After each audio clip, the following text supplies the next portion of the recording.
En las semanas pasadas habíamos visto que el Señor nos había hablado y nos dejó un gran legado sobre 4 aspectos fundamentales. Primero, Él nos habló del amor. Y el amor de Jesús es un amor inconmensurable, un amor insuperable, un amor infinito, un amor ágape, impresionante, incomparable.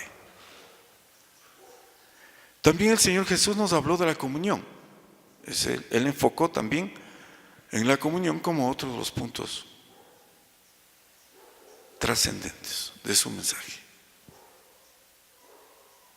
Entre otros de los aspectos de la tercera focalización que yo he podido identificar es los frutos del Espíritu Santo, de lo cual hizo mucho énfasis el Señor Jesús. Y también habló de la unidad. Habló de la unidad y Pablo también nos habla de la unidad y de la unidad del Espíritu Santo. La unidad en el Espíritu Santo es algo de lo que vamos a hablar esta mañana. Así que una vez más yo les pido a todos que inclinen sus rostros y le pidan al Altísimo Dios que le dé doble ración de unción a quien les habla. Al mismo tiempo yo voy a orar por ustedes. Señor Dios bendito, yo te pido que hables a través mío a mis hermanos. Te pido, Señor, que tú les des, Señor, de tu palabra, de tu entendimiento, de tu poder y tu gloria esta mañana. Y que nadie, Señor, nadie salga de aquí esta mañana sin haber sentido un verdadero encuentro contigo, sin haber sentido que tu presencia ha sido derramada en su vida y que la sabiduría que tú le has prodigado sea un baluarte imperecedero en su vida diaria, en cada uno de sus actos y por siempre. En el nombre de Jesús, amén. Yo les voy a pedir que leamos nuestra palabra en el libro de Efesios capítulo 4. Efesios capítulo 4. ¿Quién habla en el libro? ¿Quién escribió el libro de Efesios? Pablo. Dice: yo pues preso en el Señor, os ruego que andéis como es digno de la vocación con que fuisteis llamados. Que debemos ser dignos de la vocación con la que hemos sido llamados. Bien. En el 2 dice, con toda humildad. Cuando hablamos primero de ser dignos de la vocación con la que nos ha convocado el Señor, ¿será que debemos estar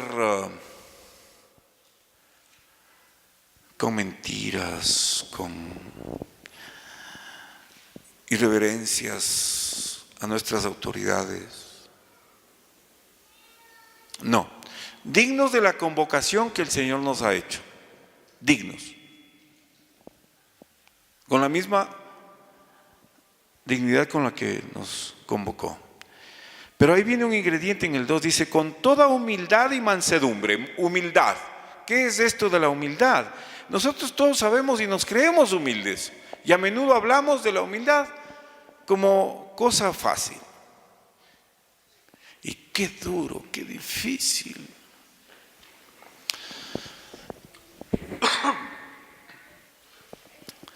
La humildad.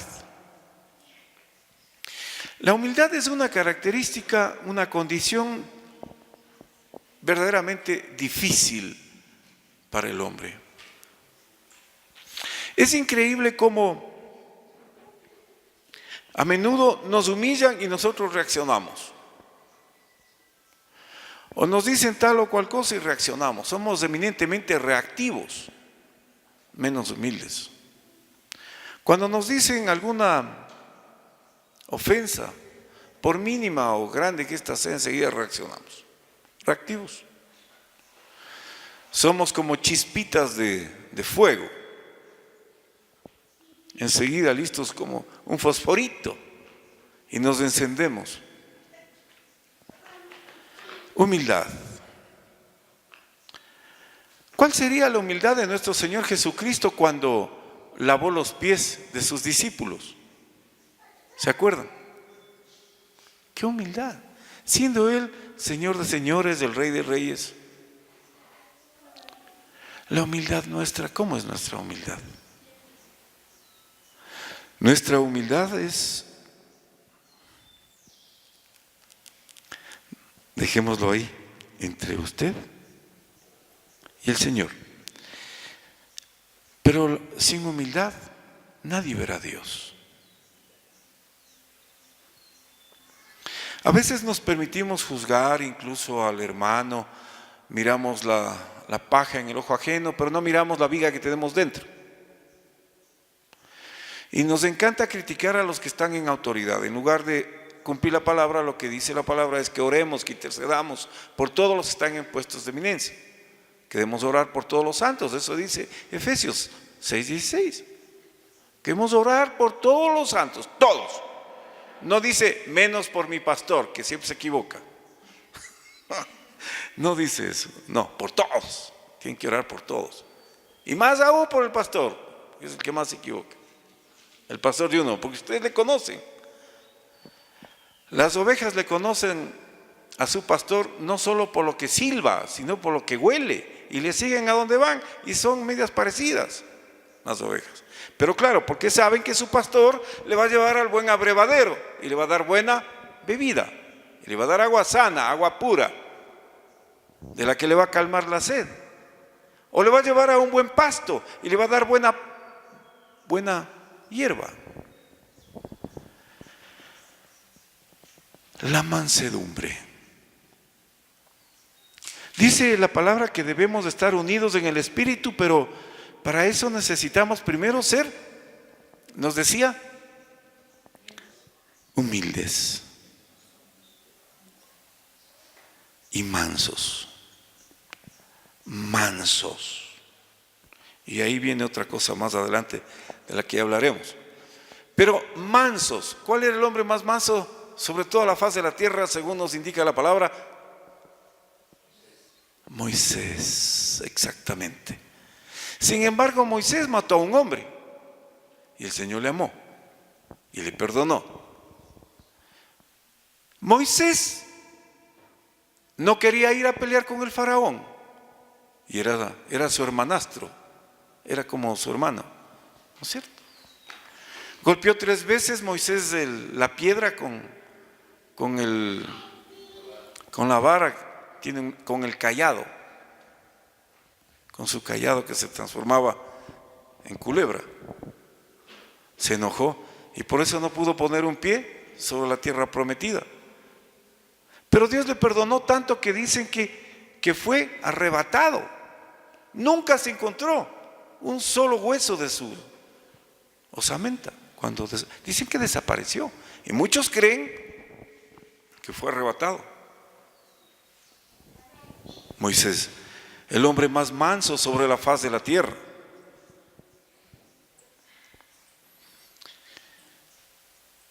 Pero la mansedumbre de Jesús, ¿cómo entender la mansedumbre de Jesús?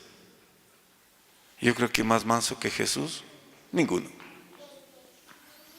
Jesús habría podido arrasar con todos sus adversarios y no lo hizo. Por el contrario, se sometió, se sujetó y dijo: hágase en mí tu voluntad, y si de pasar este trago amargo, Señor, sí, pero si puedes. O sea, también hubo un momento de angustia, ¿no? Pero fue manso, ¿no? Él dijo: Señor, hágase tu voluntad y no la mía. Manso. Manso. Incluso Jesús habla en una bienaventuranza y dice: bienaventurados los mansos. Bienaventurados los mansos, ¿por qué? De ellos es el reino de los cielos. O sea que te está entregando una propiedad. Si eres manso, vas a ser propietario en el reino, vas a ser dueño del reino. Y nosotros vamos a hacer acá, ¿qué? O se habla del reino de aquí. También aquí.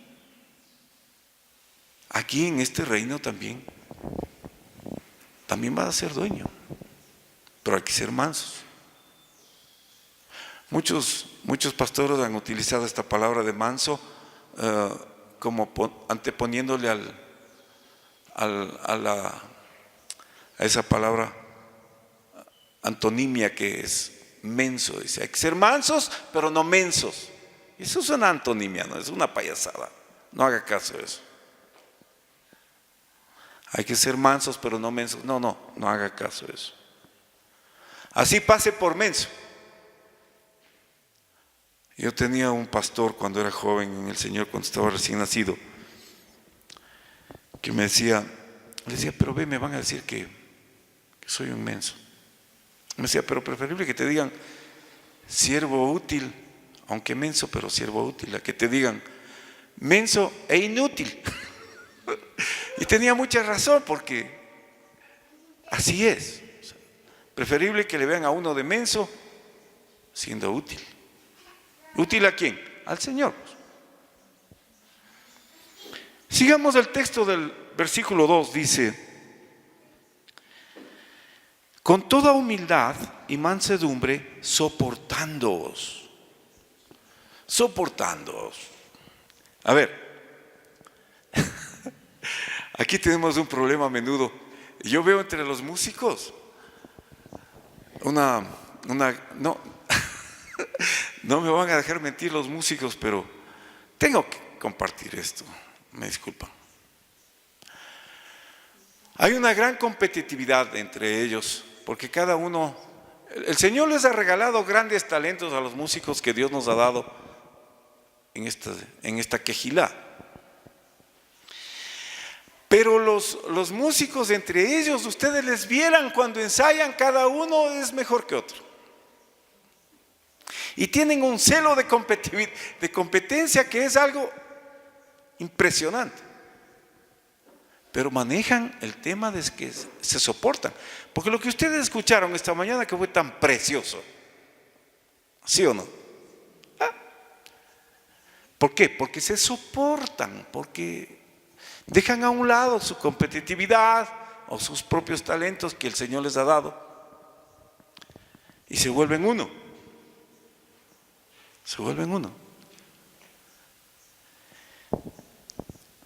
Cuando escuchábamos nosotros del Señor cómo le respaldó a nuestros músicos de esta mañana en el tiempo de adoración, eran uno solo, y todos estaban acompasados, y todos muy unidos, muy juntos, muy ensamblados, ¿no? El matrimonio funciona igual. Si no están ensamblados, si no están unidos, si están desunidos, entonces no camina. Se vuelve algo, es como una carrera de ensacados. El uno quiere ir para allá y el otro para acá y está. Y no pueden caminar, no pueden avanzar. Es como que estuvieran amarrados los pies y no pueden caminar rápido. No hay libertad. Hay libertad cuando hay unidad. Entonces, vamos con un elemento. Primero, humildad. Segundo, mansedumbre. Tercero, soportándonos. A veces somos tan intemperantes que nos volvemos intolerantes. Nos volvemos intolerantes y no nos gusta cómo habla tal o cual persona. No nos gusta lo que dice tal o cual persona. O no nos gusta ni cómo se para. Dice, este no sabe ni pararse. Intolerantes. Intolerantes por antonomasia. Completos. Intolerantes totales. Y eso lo único que acarrea es división, no unidad, separación, conflicto, contienda. División.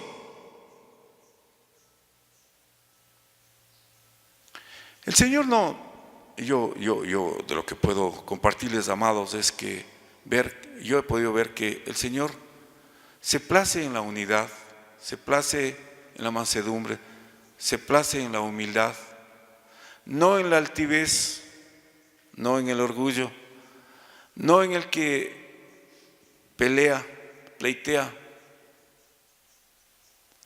sino en el que más bien habla de las cosas que nos unen, no de las cosas que nos separan. Puedo dar por testimonio, por ejemplo, mi esposita ha desarrollado y el Señor le ha dado una gran dosis de tolerancia con este siervo. Porque de verdad que a veces yo debo ser bien insufrible. No debo ser, yo sé que soy insufrible. Y mi esposa con una santa paciencia. Mi suegrita tiene otra santa paciencia conmigo. Me ama. Me dice, ay, Osvaldo. Y yo digo, sí, tienes razón. De verdad. Somos tan, pero tan intolerantes, tan poco pacientes. Somos tan volubles. Amados, soportándonos con paciencia. Eso dice. ¿Qué es la paciencia? Qué tremendo. ¿Han tratado ustedes de ayudar a sus niñitos pequeñitos a hacer sus tareas? Y han visto que ellos a menudo no se concentran, son inquietos y quieren salir a jugar y no te paran bola. ¿Y tú cómo reaccionas? Ya, ya. Y ahí el grito y el dedo y a lo mejor la correa al lado. ¿Y la paciencia? Y los hermanos, y entre hermanos somos pacientes, nos soportamos. A veces hasta el aliento del ser querido de uno nos apesta. Y somos intolerantes a tiempo completo. No somos pacientes. Amados, soportándonos con paciencia los unos a los otros, dice, en amor. En amor. Esto es bien interesante porque si no hay amor, si estás de tolerante, pero estás ahí de tolerante, está a lo mejor tu pareja un poco desasiada, estás en el auto y está con olor medio difícil. Entonces le toleras, pero bajas la ventana y te dice, cierra la ventana porque hace frío. ¿Y qué haces tú? Dices, uy, pero me obliga a estarle oliendo. Ay. Y los que tenemos el olfato más desarrollado todavía somos más intolerantes. Los que tenemos el hígado malo generalmente somos los más intolerantes a los olores. Cualquier olor, cualquier cosita es como que nos metieran un garrotazo en la cabeza o en la oreja, nos deja como mareados. Terrible. Amados, el versículo 3 dice, solícitos en guardar la unidad. Solícitos. Solícitos. ¿Qué significará esto de solícitos en guardar la unidad? Apresurados, voluntariosos, buscadores de la unidad, buscadores, siempre, todo el tiempo, buscando cómo unir, no cómo desunir, buscando cómo ligar, cómo ensamblar más la relación, no cómo separar, romper, dañar, destruir una relación. ¿Estamos? Por ahí va el tema. Por ahí va. Dice, solícitos en guardar la unidad del Espíritu en el vínculo de la paz. Solícitos en guardar la unidad en el vínculo de la paz. ¿Qué es esto del vínculo? Vinculante, ¿qué significa? Que es obligatorio. Vinculante es obligación. Estamos. Discúlpeme que haya levantado la voz, pero tengo que hacerlo porque a algunos les veo como con cara de dormiditos, adormilados, como que no les cuaja esto, ¿no? No, tengo que levantar la voz además para enfatizar, porque vinculante significa obligatorio. Dice, repito, solícitos en guardar la unidad del Espíritu en el vínculo de la paz, en la paz obligatoria. O sea, la paz no es voluntaria, no es algo que tú puedes deliberar. No. Incluso otra de las bienaventuranzas de Jesús era: bienaventurados los pacificadores. ¿Por qué? Porque ellos verán a Dios, dijo nuestro Señor Jesús. Y yo creo que, yo les he dicho a ustedes, yo les he dicho a menudo, yo creo que parte de la gran condenación del hombre es que en lugar de verle el rostro de Dios, van a ir a tener que verle por la eternidad el rostro, pero del más grande enemigo de todos los tiempos de nuestro Padre Celestial.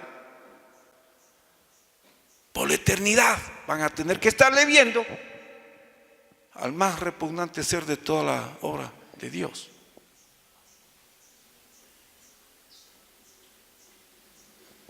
Por manera que, solícitos en guardar la unidad,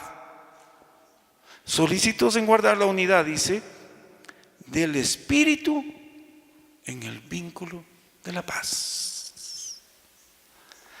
Ahora bien, la unidad del Espíritu, ¿cómo debemos entender esto? A ver, entendámoslo bien. Unidad del Espíritu. ¿Cuál es el Espíritu?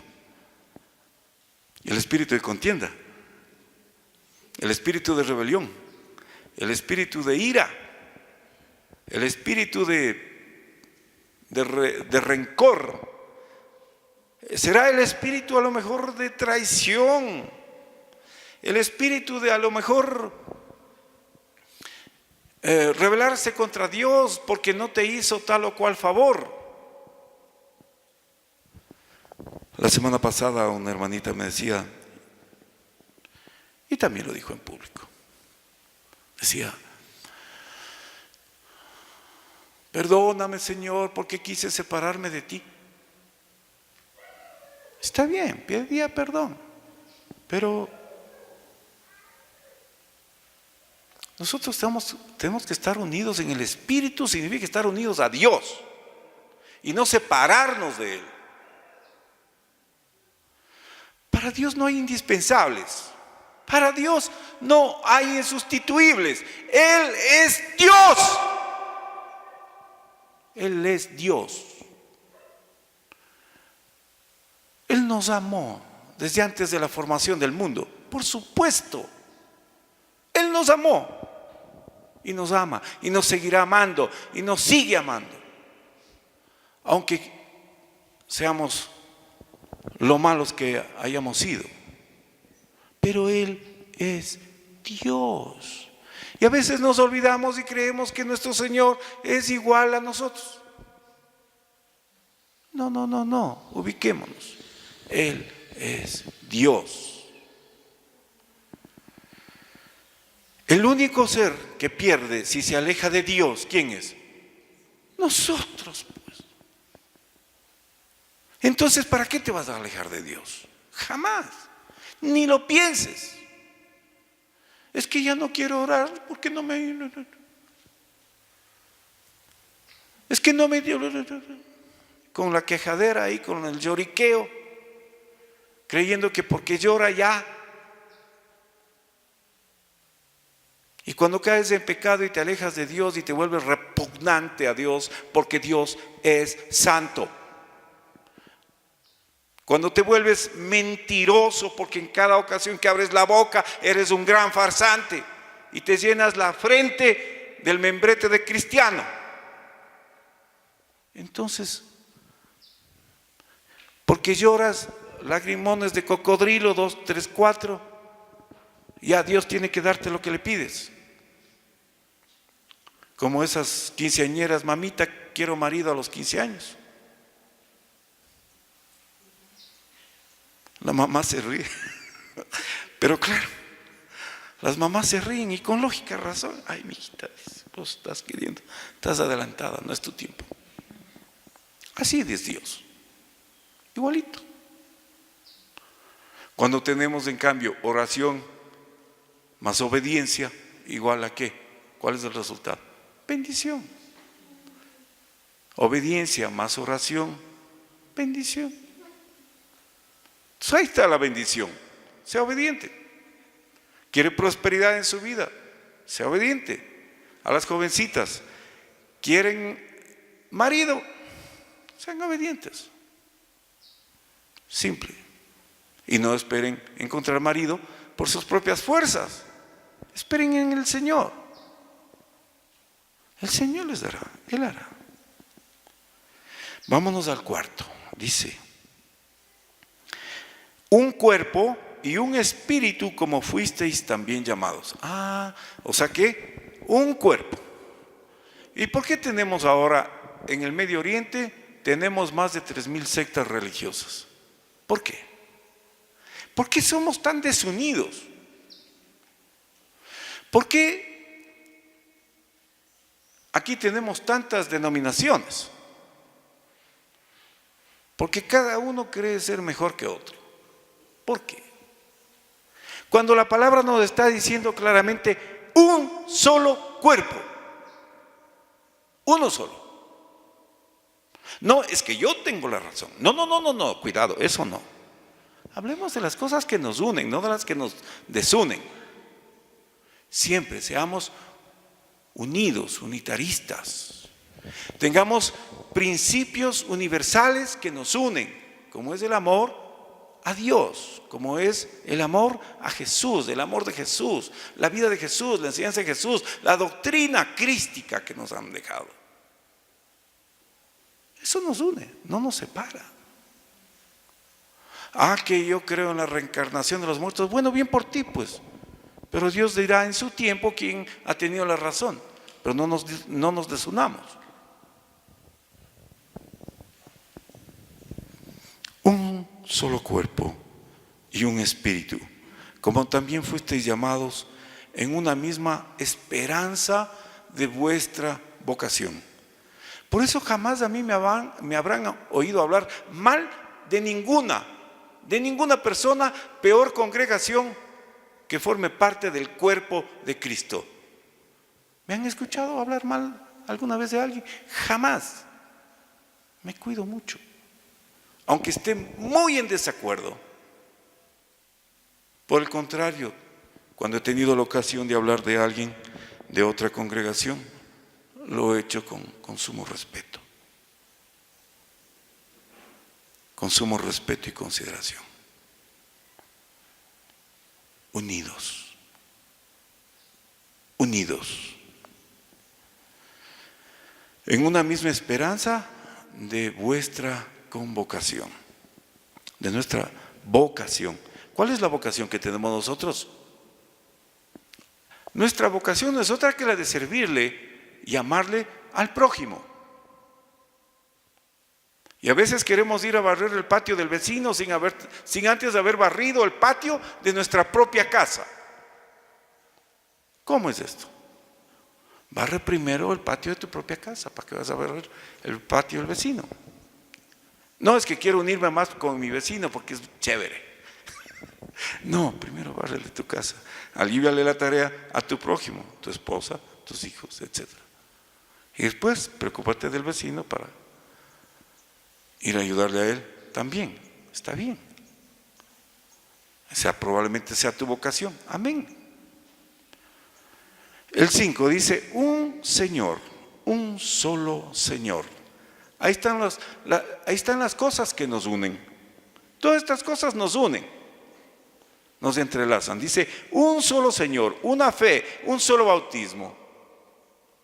A ver, parece que estoy hablando en chino.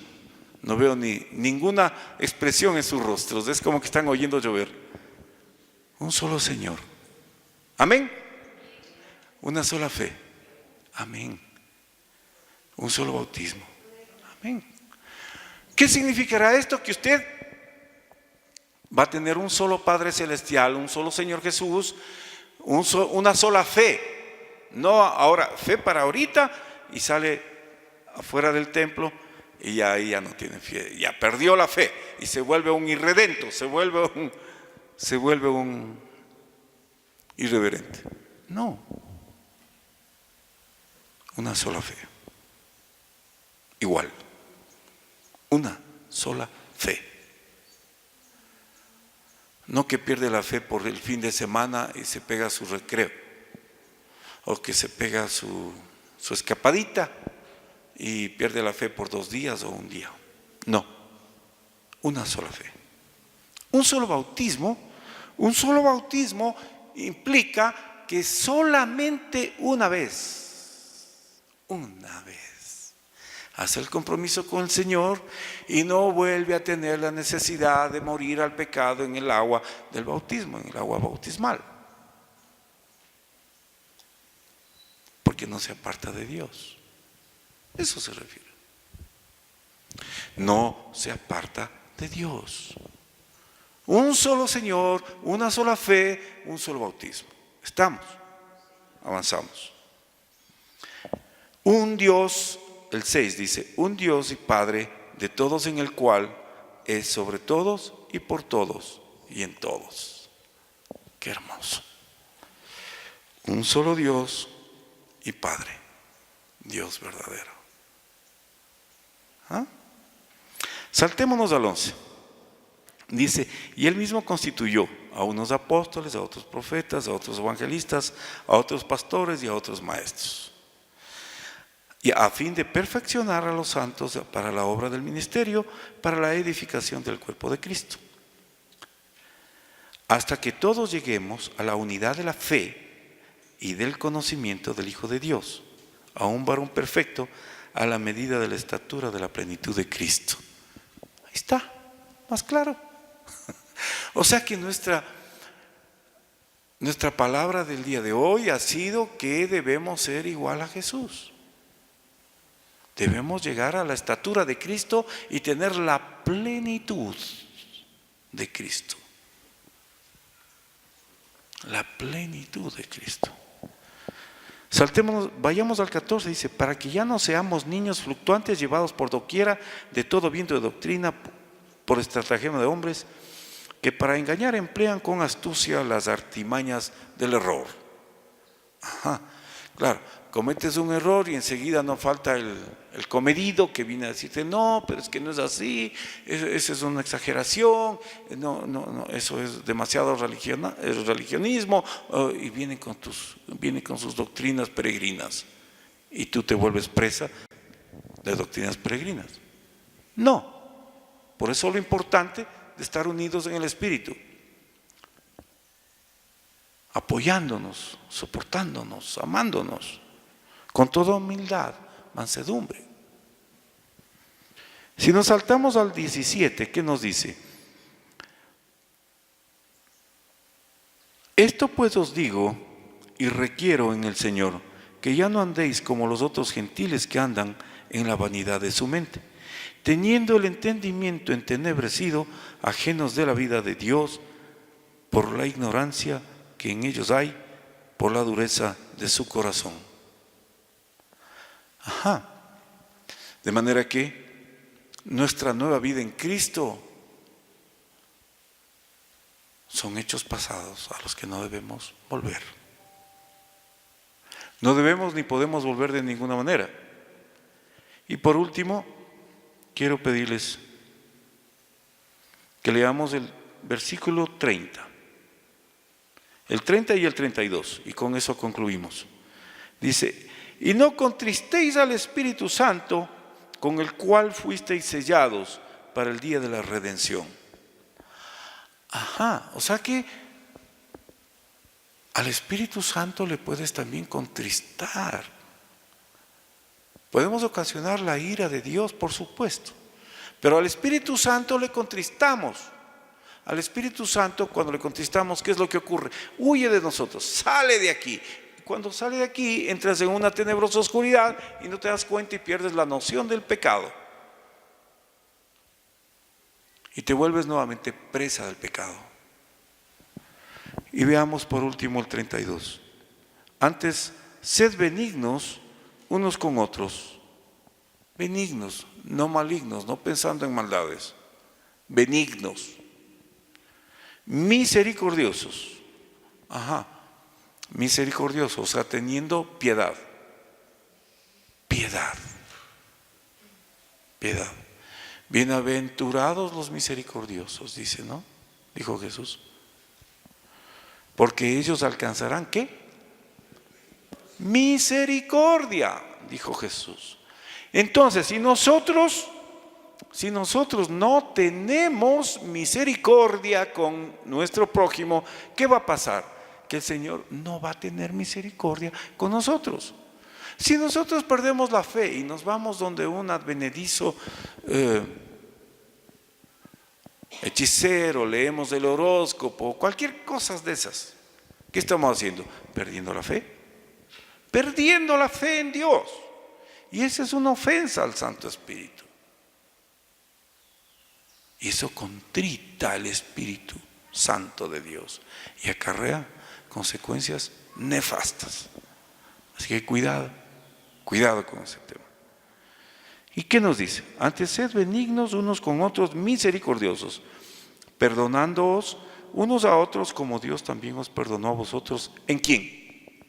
En Cristo. En Cristo. Amados, hemos visto cómo debemos ser. La unidad del Espíritu.